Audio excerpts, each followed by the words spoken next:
আসসালামু আলাইকুম রহমতুল্লাহ বারাকাতুহ।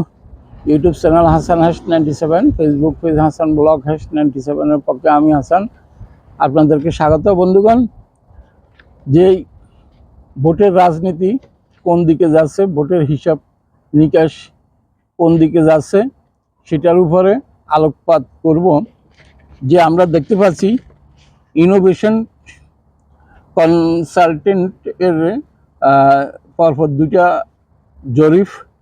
জরিপের ফলাফল গত মার্চ মাসে যেটা ছিল, গত মার্চ মাসের ফলাফল ছিল বিএনপির পক্ষে ছিল 23.3% জনমত, জামাতের পক্ষে ছিল 17.5% জনমত এবং এনসিপির পক্ষে ছিল 3.9% জনমত। গতবারের আওয়ামী লীগের পক্ষে ছিল সেটা তো নাই বললাম। এখন আজকের যে আলোচনা মূল হচ্ছে যে নতুন যে দ্বিতীয় দফার জরিপ, তার ফলাফল। দ্বিতীয় দফার জরিপের ফলাফলে আমরা দেখতে পাচ্ছি যে বিভিন্ন এলাকাতে, বিভিন্ন বিভাগে, বিভিন্ন অঞ্চলের ভোটের হার কোন দলের কত শতাংশ, প্রথমে সেটাই বলিনি। আমরা দেখতে পাচ্ছি ময়মনসিংহ বিভাগে বিএনপি 45.7% জনমত জরিপে বিএনপির ভোটার সংখ্যা দেখা যাচ্ছে 45.7%। জামায়াতের দেখা যাচ্ছে 25.8%। আওয়ামী লীগের দেখা যাচ্ছে 17.3%। এনসিপির 4.7%। এটা হলো ময়মনসিংহ বিভাগের। তারপর যদি আমরা দেখি সিলেট বিভাগের জনমত জরিপে এগিয়ে আছে বিএনপি 44.7%, জামায়াতে ইসলাম 29.6%, আওয়ামী লীগ 14% অবস্থান করতেছেন। রাজশাহী বিভাগ দেখি, রাজশাহী বিভাগে বিএনপি 44.4% জনমত জরিপ, জামায়াত 40.9%, আওয়ামী লীগ 9.2%। এটা হলো রাজশাহী বিভাগের জনমত। ভোটার তাদের পছন্দের দলকে ভোট দেওয়ার অনুভূতি প্রকাশ করছেন। খুলনা বিভাগ দেখতে পাচ্ছি 43.3% বিএনপি জনমত জরিপের, জামায়াতের হলো 30.1%, আওয়ামী লীগের 18.3% খুলনা বিভাগে। ঢাকা বিভাগে বিএনপির 40.8% জনমত বিএনপিকে চায়, আওয়ামী লীগ 25.8%। যদিও আওয়ামী লীগ নিষিদ্ধ, বর্তমান নির্বাচন করতে পারবে কিনা সেটা এখনো বলা যাচ্ছে না, যেহেতু নির্বাচন এই দলের কার্যক্রম সরকারিভাবে নিষিদ্ধ আওয়ামী লীগের। জামায়াতের জনমত দেখা যাচ্ছে 24.3%। এবার দেখা যাক চট্টগ্রাম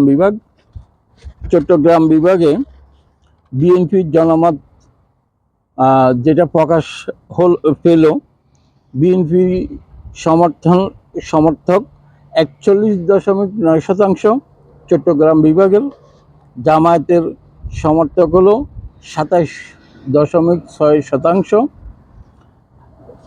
আওয়ামী লীগ 17.1%। রংপুর বিভাগে এসে হিসাবটা পুরো উল্টো হয়ে গেল।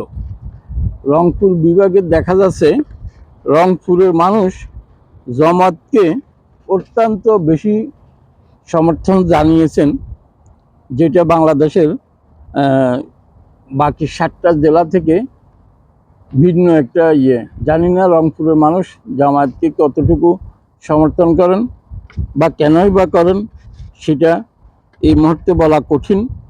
রংপুর বিভাগে দেখা যাচ্ছে জামাতকে সমর্থন দিয়েছেন 43.60%, বিএনপি 36.7%, আওয়ামী লীগ 12.5% জনগণ সমর্থন জানিয়েছেন। বরিশাল বিভাগে সেখানে আবার উল্টো। বরিশাল বিভাগে দেখা যাচ্ছে আওয়ামী লীগ, যেটা বর্তমানে নিষিদ্ধ একটা দল, আওয়ামী লীগ কার্যক্রম নিষিদ্ধ দল হিসেবে না, বরিশালে আওয়ামী লীগের সমর্থন হলো 31.9%, বিএনপির সমর্থক 28.7%, এবং জামায়াত সেখানেও এগিয়ে বিএনপি থেকে 29.1% জামাতের প্রতি সমর্থন প্রদর্শন করছেন। দেখা যাচ্ছে দুইটা বিভাগ বাংলাদেশের অনেক ক্ষেত্রে জামাত অনেকটা শক্ত গাঁঠি, তাদের শক্ত সমর্থন।